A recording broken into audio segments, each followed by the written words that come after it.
বিৰল প্ৰতিভাসম্পন্ন ডক্টৰ নিৰ্মলপ্ৰভা বৰদলৈ বাইদেউৰ দ্বাৰা লিখিত আৰু আমাৰ সকলোৰে মৰমৰ শ্ৰদ্ধাৰ স্বনামধন্য কণ্ঠশিল্পী দীপালী বৰঠাকুৰ বাইদেউৰ কণ্ঠত প্ৰাণ পাই উঠা সোণৰ খাৰু নেলাগে মোক শীৰ্ষক গীতটো অসমীয়া গীতি সাহিত্যৰ কালজয়ী গীতসমূহৰ ভিতৰত এটা বুলি ক'ব পাৰি।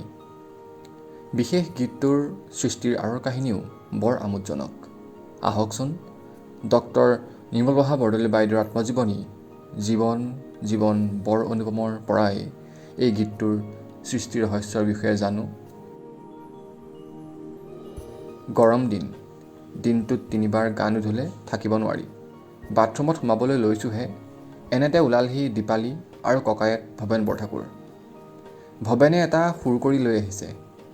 সুৰৰ ওপৰত এতিয়াই কথা লিখি দিব লাগে। পাছদিনা পুৱাই গ্ৰামোফোন ৰেকৰ্ড কৰিবলৈ কলিকতালৈ যাবগৈ। সময় বৰ কম। মই তেওঁলোকক বিমুখ কৰিবলৈ বেয়া পালোঁ।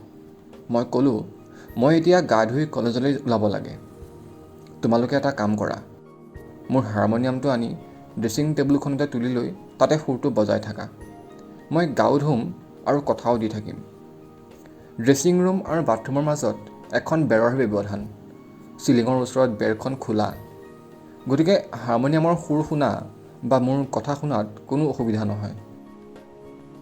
ভৱেনে বজাই থকা হাৰমনিয়ামৰ সুৰত মই বাথৰুমৰ পৰাই গীতৰ কথাবোৰ দি থাকিলোঁ বৰ খৰধৰকৈ। মোৰ গা ধোৱাও শেষ হ'ল, গানটোও সম্পূৰ্ণ হ'ল। বাথৰুমৰ পৰা ওলাই আহি দীপালীৰ কণ্ঠত গানটো শুনিলোঁ। সুৰৰ লগত কথা হুবহু মিলি গৈছে। ক'তো এটা শব্দও সলাবৰ প্ৰয়োজন নহ'ল। দীপালীৰ কণ্ঠত গানটো অপৰূপ হৈ উঠিল। মই আনন্দমনে কলেজলৈ গ'লোগৈ আৰু ভৱেন দীপালীও ৰাতিটোৰ বাবে মামাকৰ ঘৰলৈ গ'লগৈ। পাছদিনা পুৱাই তেওঁলোক কলিকতালৈ গ'ল আৰু তাতেই সেই গীতটোৰ গ্ৰামোফোন ৰেকৰ্ডিং হ'ল।